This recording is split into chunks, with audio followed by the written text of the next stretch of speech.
property for inheritance isn't a surprise as such, but what is interesting is how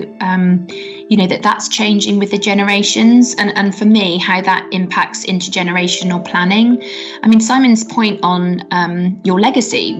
how do you want children to feel about you, or your grandchildren actually,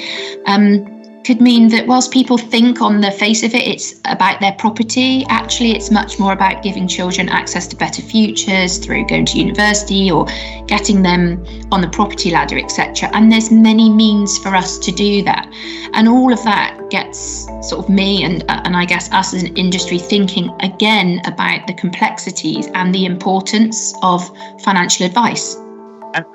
And I would agree with what Lara's saying there, and the fact that most humans have, I wouldn't call it an immortality bias, but we like to feel we could leave something when we've kind of shuffled off this kind of place, and whether that's through genetics or with financial status and materials and kind of wealth,